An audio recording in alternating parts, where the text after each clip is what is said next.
Muda Podcast.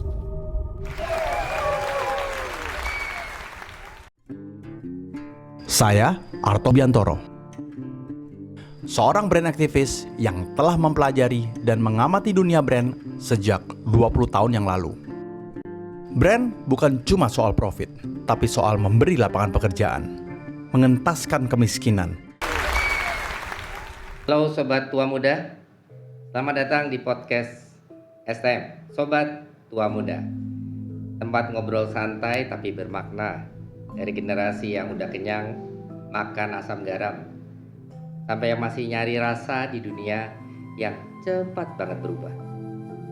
Hari ini kita kedatangan sosok yang sudah lama menjadi inspirasi dari kaula muda, generasi Z dan juga milenial dalam branding, dalam berpikir kreatif, dan juga dalam mencintai Indonesia dengan cara yang sangat khas. Ia adalah Arto Biantoro, seorang brand evangelist, pendiri Gambaran Brand, dan tokoh yang terus berjuang membangun rasa cinta terhadap Indonesia dengan cara kreatif dan relevan. Selamat Mas Arto. Terima kasih di podcast ini. Romo diundang, perkenalannya keren sekali. Gitu ya, sudah sesuai dengan brand evangelist ya. Enggak, ini masih coba-coba ya.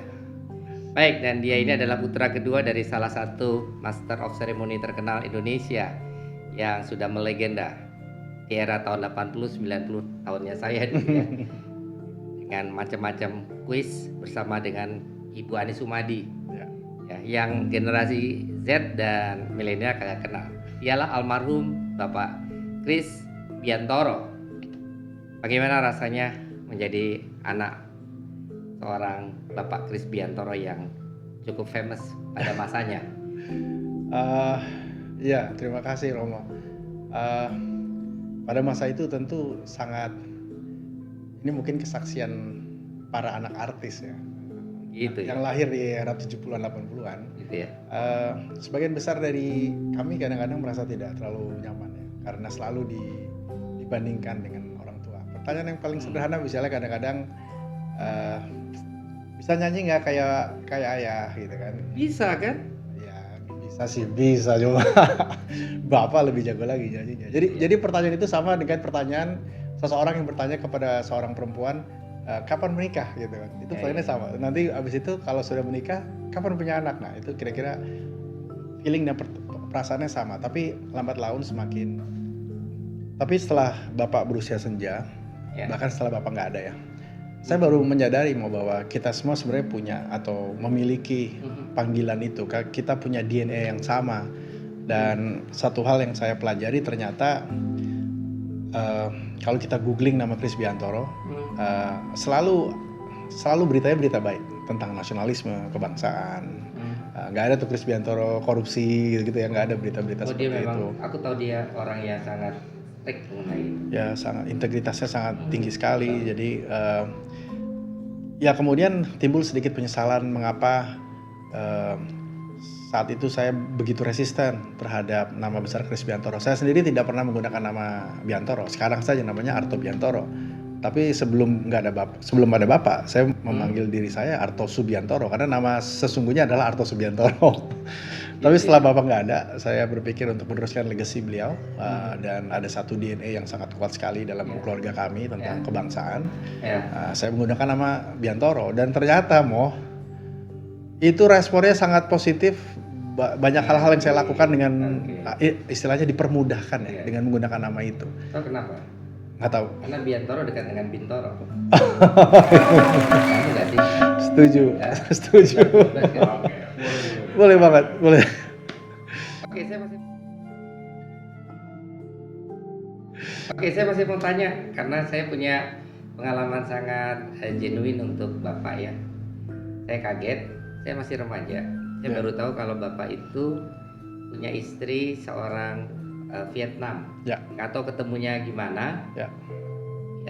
Saya memang kemudian dalam perjalanan selanjutnya saya ngelihat Bapak itu setelah saya tahu Bapak itu ternyata punya seorang mengambil istri ya dari negara Vietnam.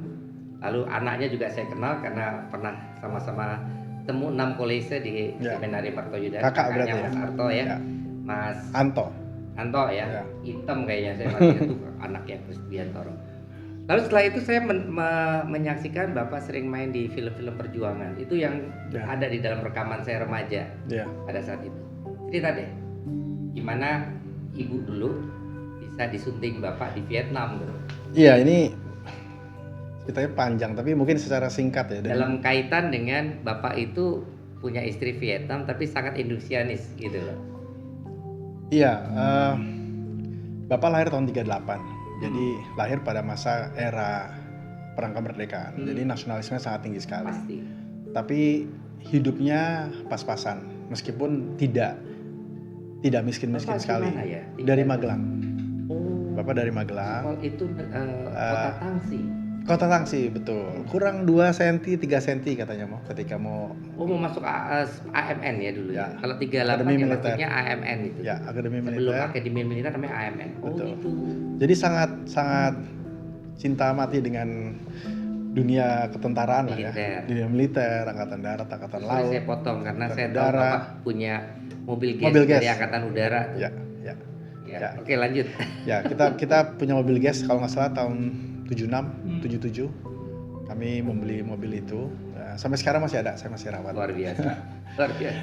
Nah, Bapak beruntung karena dapat kesempatan untuk bekerja di luar negeri. Waktu itu di Konsulat Jenderal Oh. Indonesia di Sydney sebagai pegawai rendahan juru ketik waktu itu. Sempat bersekolah di Atmajaya tapi tidak selesai Jakarta. di Jakarta. Yang Jakarta Atmajaya. Jakarta. Jadi Bapak dari De Brito lalu meneruskan kuliahnya di Jakarta tapi tidak selesai.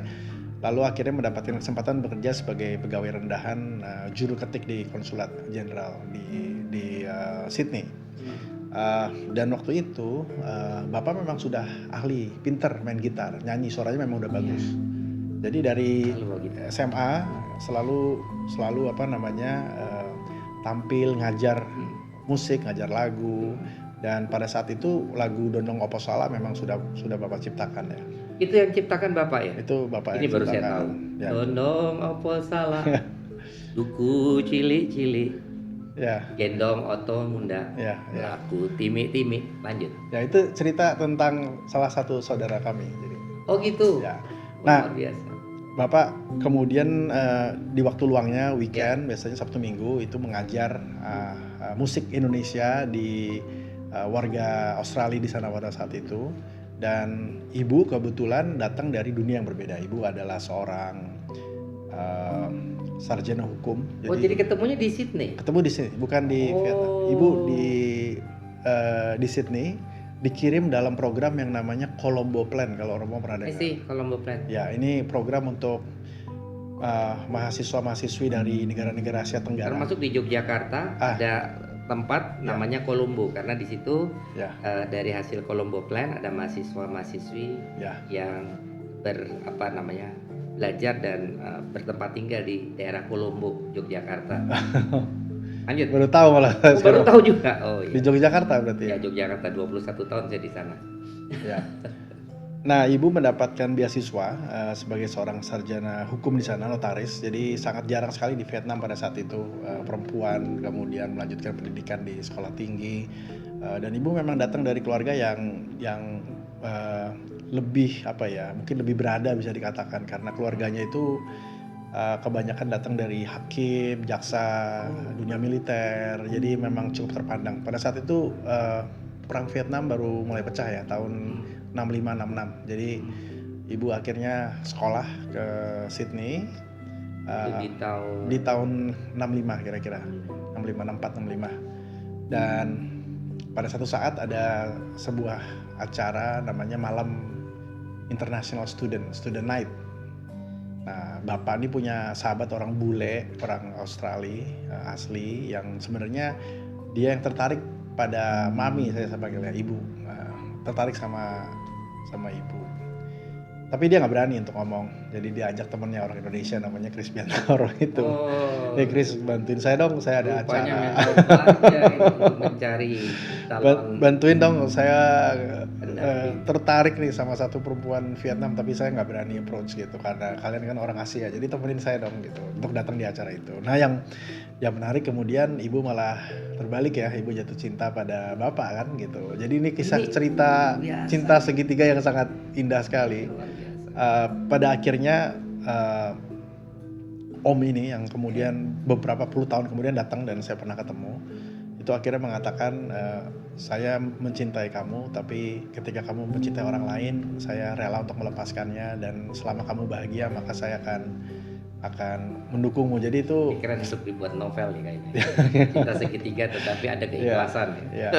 Nah si Om ini akhirnya meneruskan studinya ke Inggris, menikah dengan orang Thailand, dan dia hidup happily ever after di Thailand. Jadi 20 tahun, 30 tahun kemudian Sahabatnya bapak tuh jadi. ya akhirnya saat bapak ya. Tapi pada masa itu kan mungkin nggak terlalu mudah buat dia untuk menerima. Tapi 20-30 tahun kemudian ketika saya masih kecil, saya ingat Om Paul namanya, dia datang ke Indonesia menengok kami semua gitu, dan ya persahabatan tetap terjadi. Kalau nggak salah sampai hari ini masih ada si Om ini.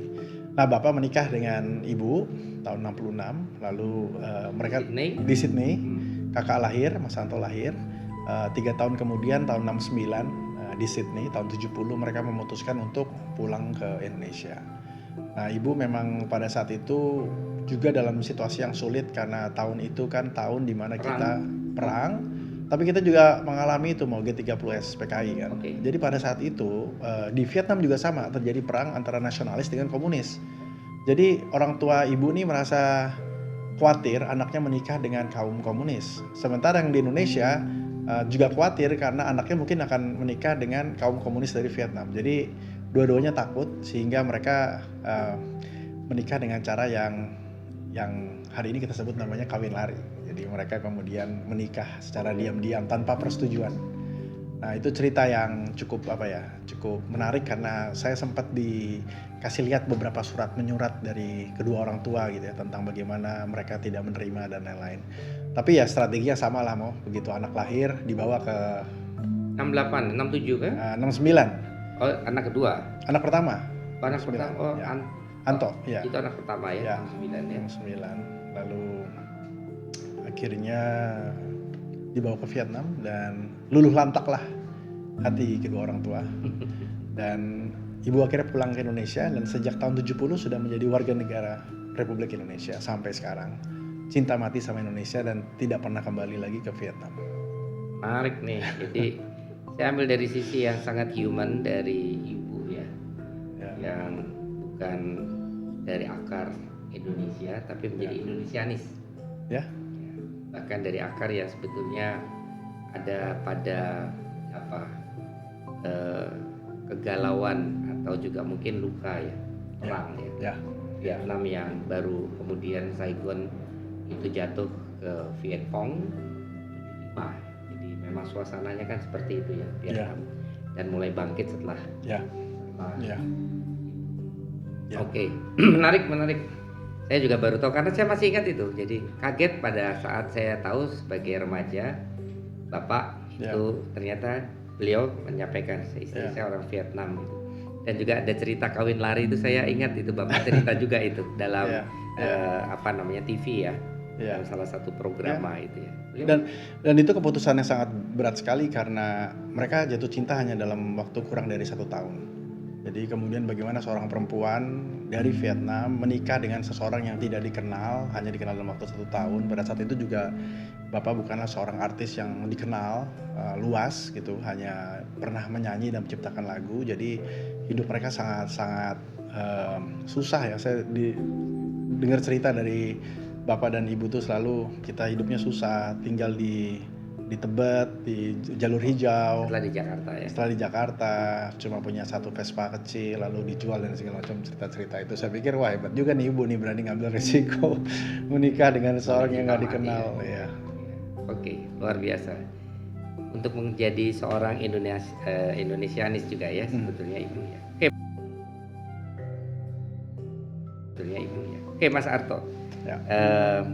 Mungkin udah kenal tapi coba ceritain sedikit dong apa sih pekerjaan Mas Arto. Pertama-tama sih apa sih Mas Arto Biantoro ini versi 2025?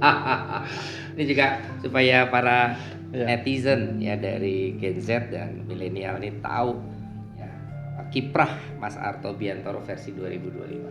Ya. Cerita deh. Jadi kalau hari ini saya menyebut diri saya brand aktivis.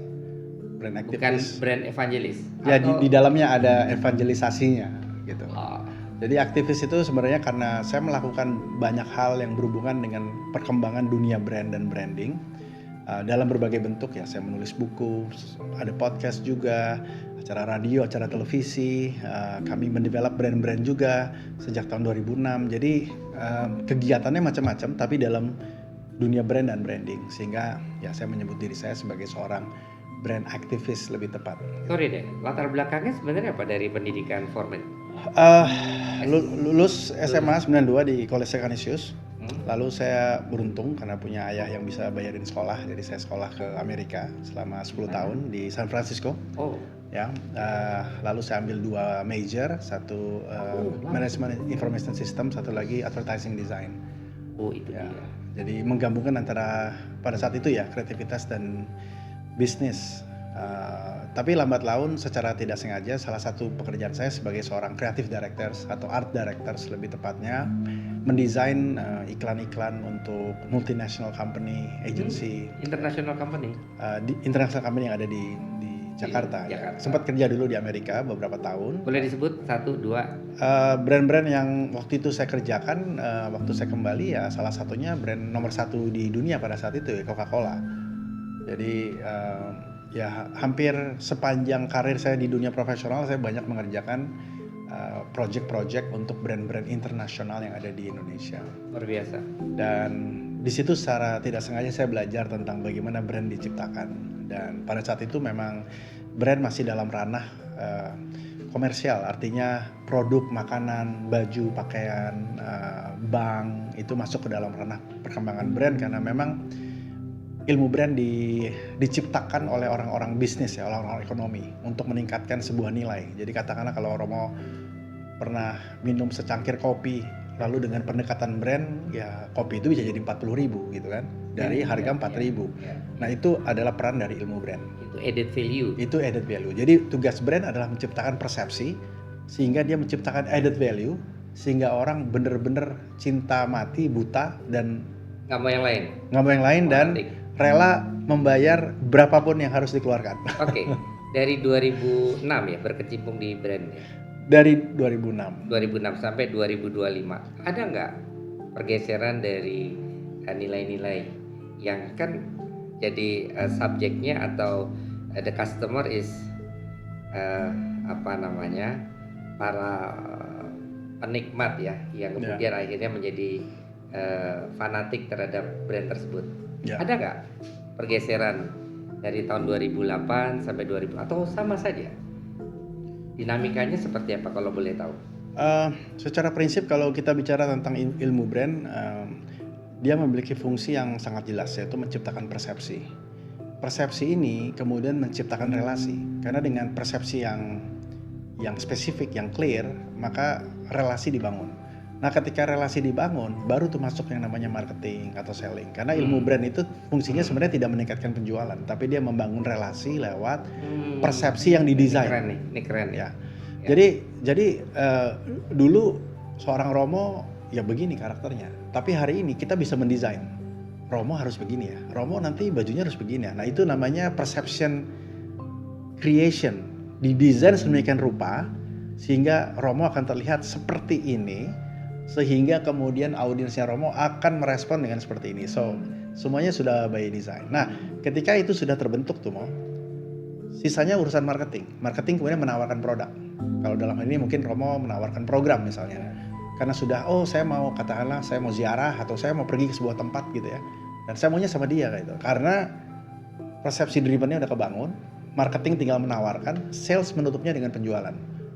Jadi orang-orang sales yang hebat dia akan selalu bilang brandnya dibenerin dulu. Kalau brandnya udah bagus, saya jualnya gampang. Gitu. Ada satu pertanyaan tapi minta maaf nih karena ini pertanyaannya mestinya agak kritis. brand ini bisa menciptakan orang menjadi manipulatif nggak? Ini Sangat, sangat ya, oke. Baik. Untung Romo nanya. Jadi, nah sekarang kan begini, Sangat. untuk 2025 ini kan kita mau brand, tapi kan kita main pada saat ya brand itu atau apa namanya branding evangelis ya, Ya. atau branding Brand aktivis. aktivis itu kan ya sebetulnya brand itu sebetulnya netral ya, Ya. tapi bisa dipakai ya kan untuk yang tadi Ya. manipulasi manusia, untuk yang tadinya orang biasa-biasa saja Ya. sampai orang jadi merasa butuh Ya. dan terikat begitu Betul, dalam relationship ya, dalam betul. perjumpaan. Nah, Betul. dalam rangka pembicaraan kita mengenai nasionalisme, Ya. kan mestinya ada brand yang bisa menghadirkan integrity. Betul. Ya. Added value-nya itu adalah honest, kejujuran, Ya. ketulusan. Ya. Dan juga sebenarnya kita akan mulai bicara bahwa karakter dari masyarakat Indonesia, karakter tuh nggak bisa ditipu, itu menjadi satu brand yang punya added value karena kesejatian. Ini mungkin saya jelaskan, orang biasa mengatakan, karakter lu udah kayak begitu. Seolah-olah karakter itu adalah juga produk negatif. Padahal karakter dari asal katanya, bahasa Latin, bahasa Yunani, itu karazein. Artinya menatah dia. Dari kayu yang nggak ada bentuk, menjadi kayu yang bisa jadi meja, menjadi kursi, menjadi indah. Ya. Ada added value. Ya. Sehingga lalu dia memiliki nilai yang patut dijual. Kenapa? Karena ada hal yang baik, ada hal yang mulia, ada hal yang berguna. Ya. Yaitu ada added value. Ya. Nah, itulah namanya karakter. Ya. Jadi karakter mesti bagus karena bukan hanya by nature, tetapi by design. Desain untuk menghasilkan sesuatu yang tadinya belum bermakna menjadi penuh makna. Nah, itulah sebetulnya pembicaraan kita.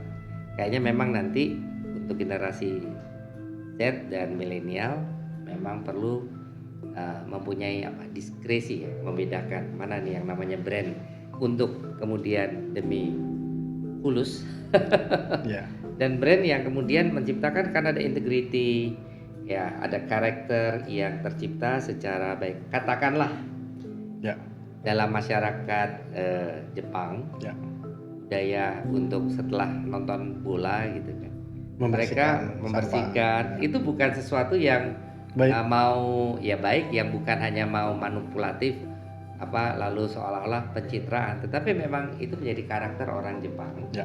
Untuk selalu menghadirkan kehidupan yang bersih, yang teratur, taat asas, dan menjadikan juga mereka itu mau benar-benar clear, Ya. clean. Ya. Sampai ketika mereka lalu korupsi, mereka akan minta maaf dan mengundurkan diri dari jabatan. Nah, seperti itu arahnya ke sana. Betul.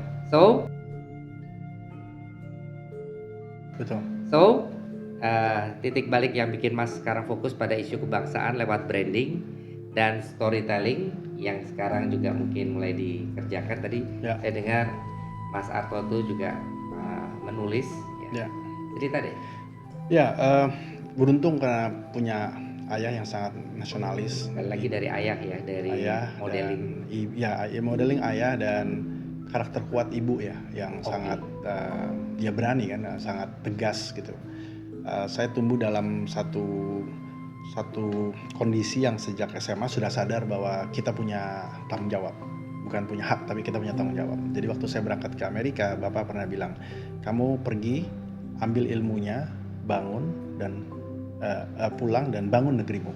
Pergi ambil ilmunya, pulang dan bangun negerimu. Itu yang omong ibu atau bapak? Bapak, itu umur 18 tahun, tapi ya anak 18 tahun. Tapi itu kan nancep kan sampai sekarang ya.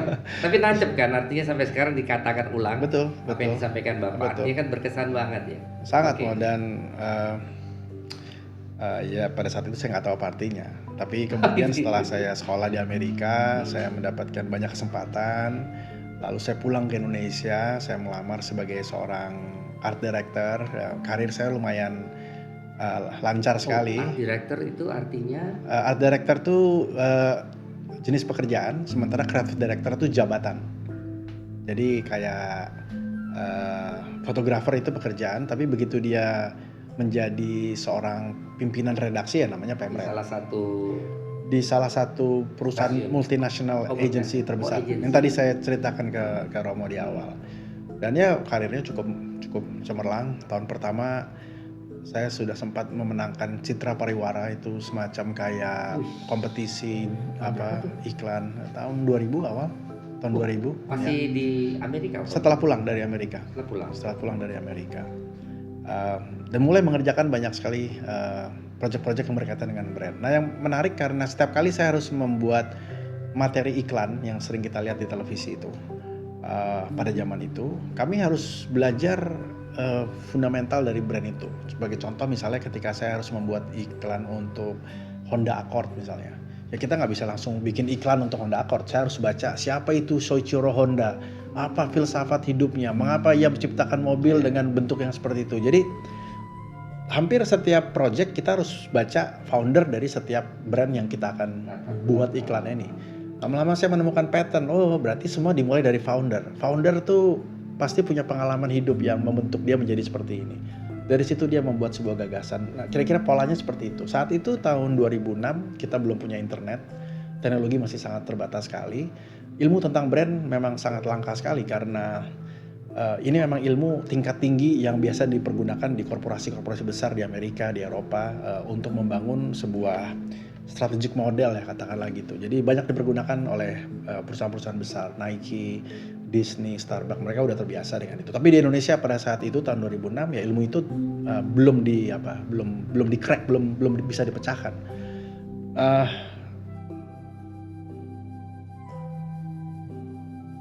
Lalu satu saat tanpa sengaja saya sedang duduk di sebuah trotoar. Saya juga lupa kenapa saya ada di trotoar itu, tapi di depan saya ada seorang yang menjual pisang goreng di Kelapa Gading. Saya sendiri nggak suka pisang goreng, jadi saya cuma duduk. Lalu saya lihat bapak itu, tiba-tiba dari mulut saya seperti bahasa roh saya tanya, Pak, bapak impiannya apa gitu. Nah tiba-tiba aja keluar dari mulut saya, dan bapak itu bilang, saya ingin membawa produk ini go internasional, masuk ke supermarket. Dan tiba-tiba saja dari mulut saya bilang, ayo Pak, saya bantuin. Karena saya juga ingin menguji coba bagaimana model pengembangan brand dalam skala kecil. Singkat cerita, dalam 3 bulan kami berhasil membawa produk itu untuk masuk ke hypermart pada saat itu, dan kemudian tembus ke Brands Market dan Famous Market, yang salah satu top supermarket pada masa itu. Tapi saya tidak pernah lupa ekspresi wajah dari seseorang yang impiannya kesampaian, terrealisasi. Matanya berbinar-binar, matanya itu lebih dari uang ya. Ada orang biasa ya. Ada orang biasa, dan saya nggak kenal dengan orang itu juga. Ya. Dari mana, daerah mana dia? Dia dari Kelapa Gading lah, tinggal di sekitar situ. Jadi hampir 3 bulan, 6 bulan tuh saya bolak-balik setelah pulang kantor gitu. So ini jadi pertanyaan saya, mengapa saya melakukan itu? Tapi saya ingat lalu apa yang ayah katakan, pulang dan bangun negerimu. Lalu saya berpikir banyak sekali orang-orang seperti ini ya di Indonesia ya pada saat itu. Sampai hari ini, kalau saya bisa membantu mereka, bisa jadi one day mereka akan menjadi Starbucks berikutnya, bisa menjadi. Dahsyat. Ya lalu ya, tapi bukan cerita yang bagus pada saat itu ya, Mo. Karena kemudian dari situ saya jatuh cinta, saya bilang sama istri saya, besok saya mau resign. Saya ingin membuat sebuah firma yang fokus kepada pengembangan brand-brand lokal. Istri tanggapannya? Ya, terjadilah menurut gue sesuai dengan kehendakmu lah, kira-kira begitu istri. Ya itu nggak ada perdebatan, kita keluar. Oh gitu. Tapi sesuatu yang ya cukup berat bagi kami karena saya hidup dalam dunia yang sudah mapan. 180 derajat. 180 derajat. Dari mapan berani keluar dari zona nyaman. Gitu. Keluar dari zona nyaman. Tapi dari situlah kemudian karir saya terbentuk pelan-pelan. Selama 10 tahun ke depan. Ini namanya startup ya kalau gini nih? Ya, bisa startup, jadi. Ya? Bisa jadi. Ya, struggling karena saya juga shifting bagaimana cara dapetin uangnya, coba membantu orang-orang seperti itu. Duitnya dari mana saya juga nggak tahu kan. Sampai kemudian tahun 2017 dengan segala macam cara metodologi saya coba pelajari. Tahun 2012 saya mulai menulis buku tentang bagaimana memulai brand, tahapan-tahapannya seperti apa. Tahun 2017 saya bertemu dengan Bang Andi F. Noya di sebuah program acara offline. Lalu ditanya, Arto apa yang kamu lakukan gitu. Saya bilang, saya banyak membantu brand-brand kecil. kamu dari mana, sekolah di mana, latar belakangnya apa. Lalu Bang Adi bilang, gila ada orang seperti kamu gitu ya, meninggalkan sesuatu yang sudah pasti dan memilih jalur yang sunyi. Iya, saya bilang gitu karena bapak. Gitu. Luar biasa. Nah itulah titik saya mulai masuk ke dalam dunia televisi. Tahun 2017 itu saya mulai punya program bersama dengan Bang Andi. Bang Andi ajak saya ke dalam program televisinya. Lalu 2 tahun kemudian saya punya program televisi sendiri, namanya Brand Adventure. Jadi Bang Andi tanya ke saya dan saya bilang sama Bang Andi, Bang saya ingin punya program televisi sendiri. Apa konsepnya? Waktu itu di Metro TV. Dan Bang Andi, Ya saya ingat. Ya, Jadi saya ingatkan. Ya. Jadi rupanya kita udah bertemu di layar televisi. Oh ini. ya, Jadi saya baru sadar bahwa saya baru ngomong ini baru sadar kalau sudah pernah ketemu dengan melihat kayak kalau salah Bang Andi Noya itu juga pakai pakai apa namanya ini? Topi kupluk. Topi kupluk yang berbeda seperti ketika dia di Kick Andy gitu Di kan. Kick Andy betul. Jadi kenapa harus tangannya juga diluntung seperti itu, tapi agak modelnya seperti ini. Jadi merasa dari apa namanya gayanya itu freestyle gitu ya. Oh iya sih. Ya. Luar biasa.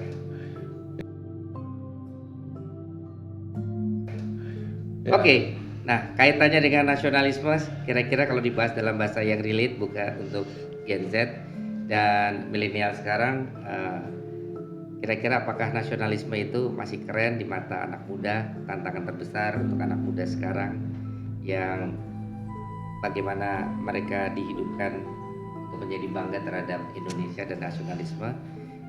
Kenapa banyak kita justru lebih bangga dengan identitas dari luar gitu kan? Ya. Bisa nggak kasih pandangan dari Mas Arto? Iya, nasionalisme sendiri sangat abstrak ya. Tentu kita harus bisa membumikan itu. Hari ini proses pembumian itu tentu bisa dilihat dari sesuatu yang kasat mata. Dari produk makanan, film, dari musik, dari destinasi tempat, dari sekolah, dari sesuatu yang mereka bisa lihat. Maka ilmu brand sangat strategis sekali dalam proses pembentukan nasionalisme, karena nasionalisme sebagai sebuah gagasan tentu harus diterjemahkan dalam bentuk-bentuk yang sangat konkret sekali, dan disitulah peran penting brand hari ini dalam membangun nasionalisme. Saya sendiri kemudian sepakat dengan Romo tadi bahwa brand adalah sebuah alat yang dipergunakan baik oleh orang baik maupun orang jahat untuk tujuannya masing-masing. Jadi ketika kita ingin mendorong sebuah produk jahat dengan pendekatan brand, maka jadilah dia produk yang jahat.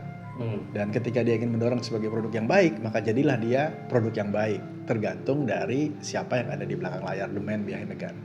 Aku merasa apa yang disampaikan sama Mas Arto ini sejalan dengan pernah aku nonton film judulnya Jerry Maguire. Jerry Maguire ini film itu ya dari Tom Cruise. Tom Cruise ya.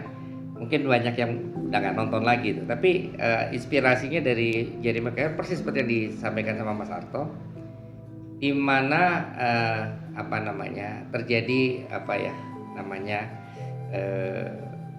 perubahan dari seorang ya seperti Mas Arto, tapi dia di bidang untuk mendampingi klien untuk bisa mampu untuk dikembangkan menjadi manajer untuk seorang tokoh olahragawan soccer di Amerika Serikat. Football apa soccer ya? Soccer ya, bukan football, soccer dari Amerika.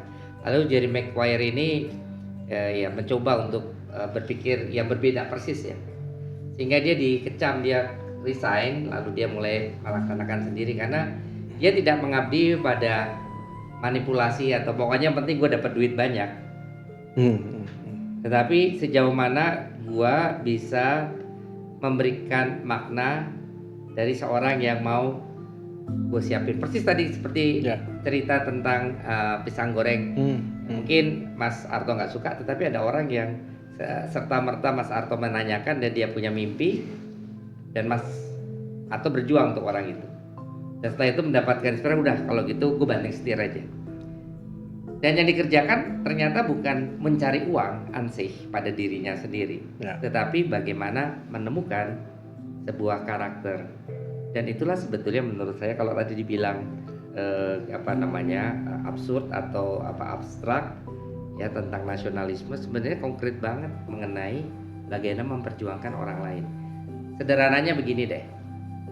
Nasionalisme itu sejauh mana mewujudkan sila kelima sebagai tujuan, ya kan? Ya. Bagaimana masyarakat adil makmur itu Ya. yang juga menjadi cita-cita dari perjuangan bangsa Indonesia. Itu kan sebetulnya.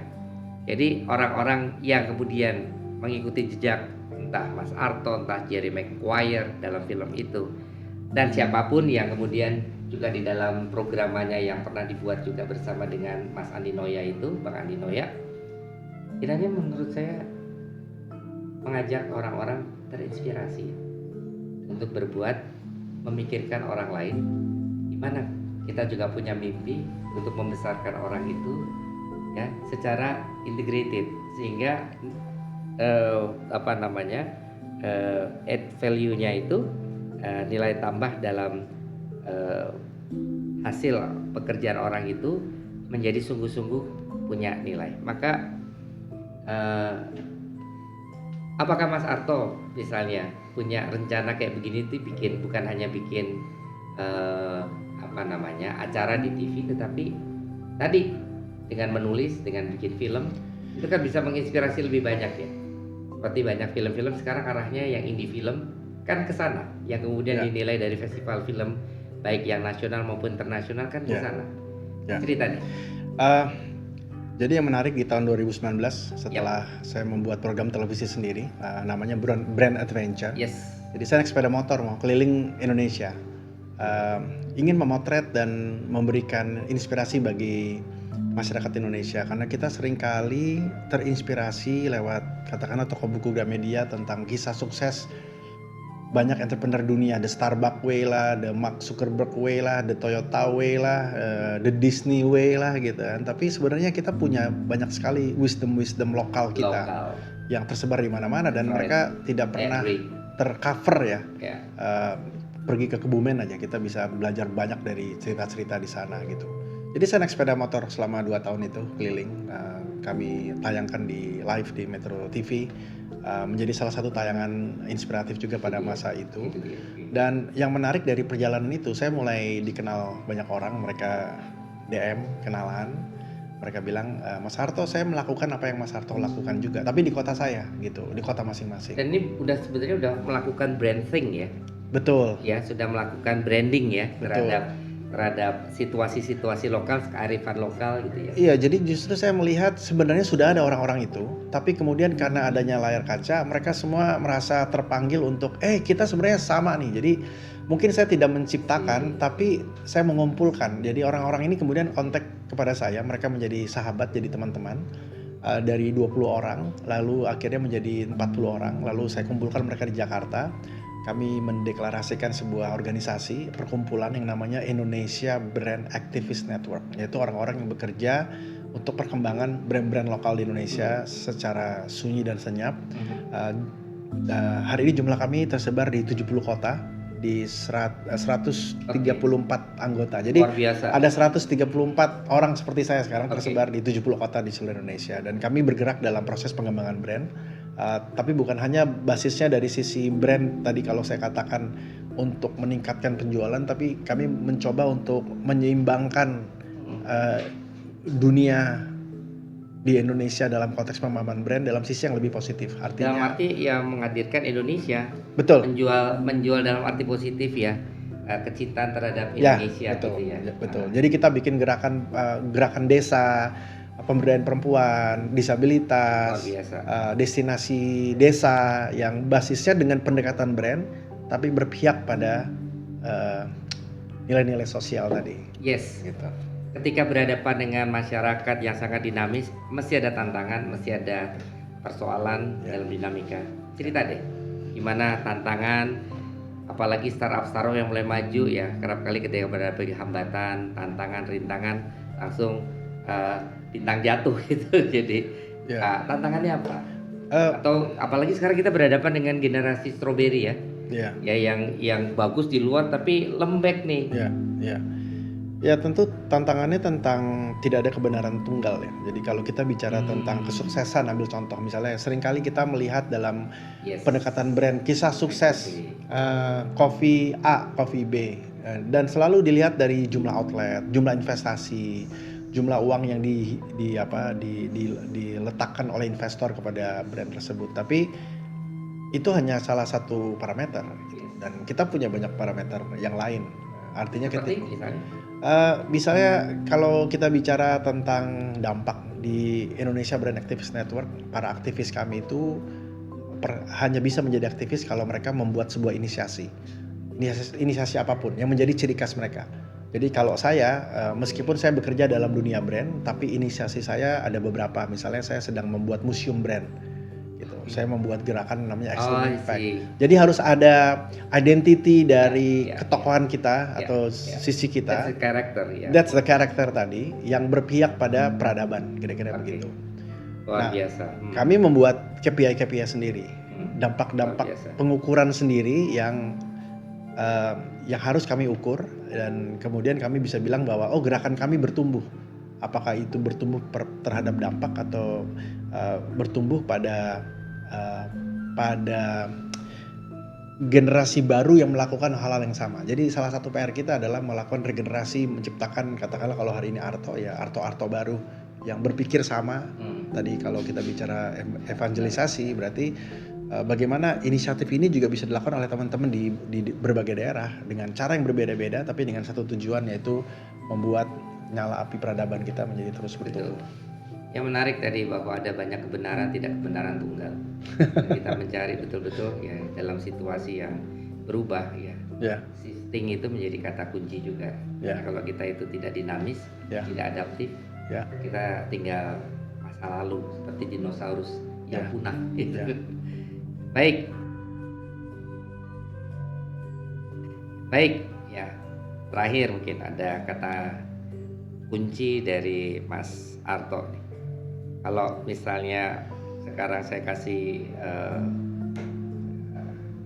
jawaban cepat dari Mas Arto, apa yang terlintas dari kata Indonesia? Gotong royong. Gotong royong ya, keren. Baik, apa yang kemudian menjadi sebuah kota yang paling dirindukan yang ada di Indonesia menurut pandangan Mas Arto? Kota mana ini?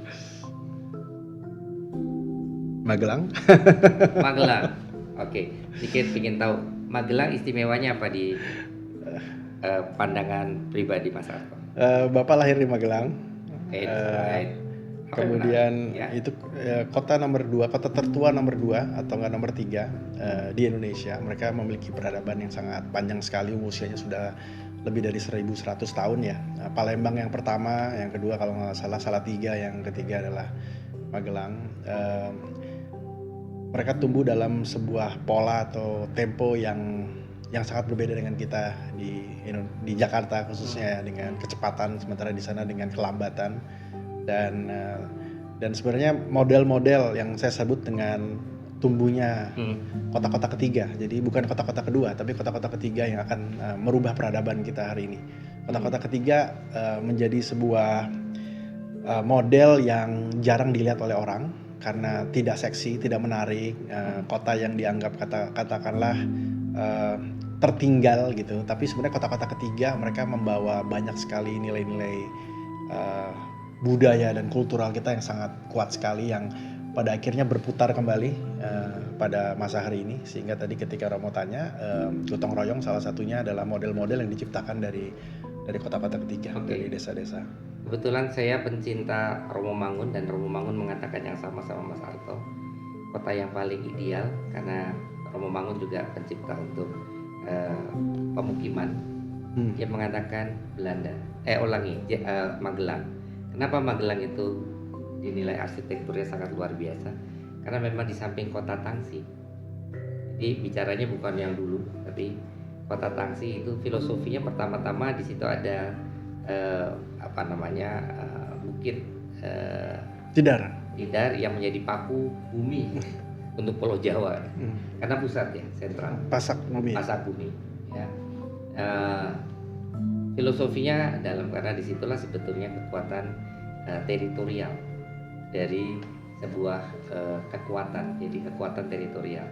Itu pun yang kemudian diingat oleh kolonial sebagai tempat di mana Diponegoro ya yang diajak berunding ditangkap Ya. ya, tahun 1830 itu kota itu didesain dengan sangat luar biasa menjadi kota yang memang nyaman sebagai jalan antara kota pelabuhan Semarang Ya. dengan Keraton Yogyakarta sehingga Ya. sebagai tempat untuk controlling dari pemerintah Belanda terhadap Indonesia dari segi keamanan.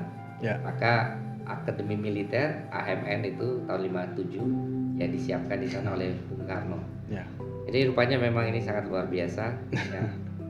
Bukan hanya soal bicara kolonial, tetapi rupanya bicara soal arsitektur, keindahan, dan juga ketenangan, di mana Magelang itu punya fungsi dalam sebuah kota yang sangat kompleks, yang sangat menjanjikan ya, untuk tempat masa depan, untuk tempat lansia maupun tempat ya di mana anak-anak muda menggembleng diri. Baik ya, sebagai akhir ini karena terima kasih banyak cerita inspirasi dari Mas Arto yang sangat berguna untuk generasi milenial sama generasi Z. Saya ingin kasih tantangan untuk Mas Arto di akhir program kita ini, apa yang menjadi closing statement dari Mas Arto untuk generasi muda agar mengobarkan nasionalisme yang abstrak tetapi mesti konkret. Ya, kebetulan kita mendekati bulan Agustus ya, atau mungkin di bulan Agustus ya. Jadi saya baru menemukan satu hal yang menarik, Romo, bahwa the silent generation kita 1928-1945 itu adalah sebuah model generasi yang sangat tangguh sekali. Eyang-eyang kita, mereka memiliki sebuah DNA petarung yang hari ini sebenarnya ada dalam diri setiap pemuda-pemuda kita, baik gen milenial, gen Z maupun gen A, karena mereka punya eyang-eyang yang sebenarnya memiliki darah perjuangan itu. Jadi seringkali saya ingin mengingatkan kepada adik-adik bahwa bukan merenungkan dan membangkitkan, tapi menyadarkan bahwa kita punya DNA itu. Di Asia Tenggara kita hanya satu dari dua negara yang memperjuangkan kemerdekaan kita secara fisik, dan kita harus menyadari itu.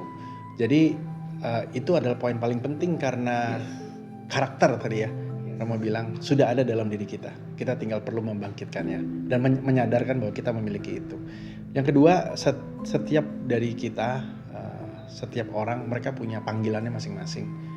Dan menemukan panggilan itu bagi saya adalah hal terpenting dalam perjalanan hidup kita.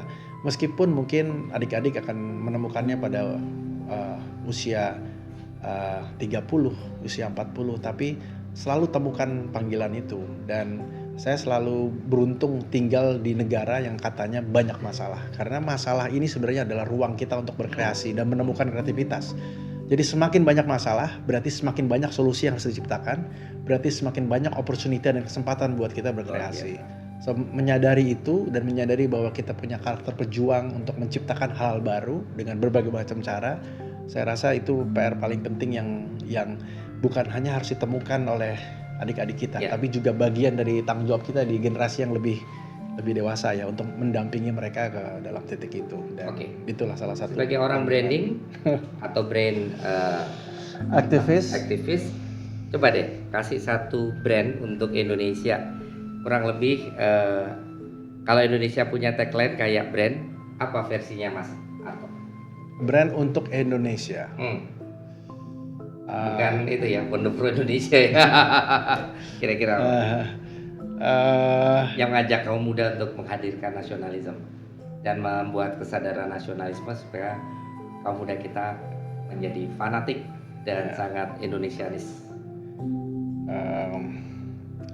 Indonesia, it's in you. Indonesia is in It's in you. Indonesia, it's in you. Keren.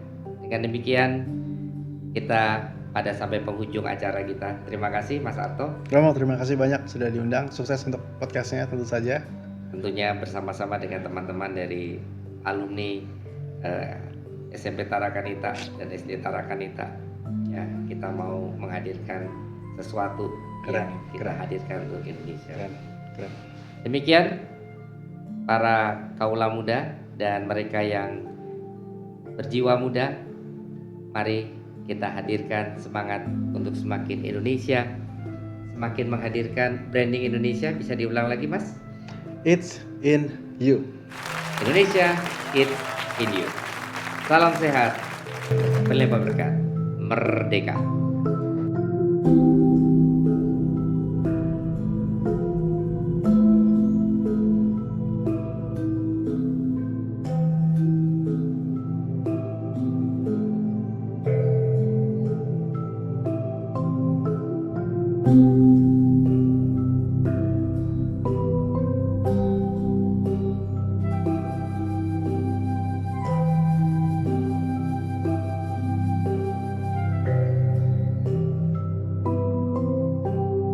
Thank you.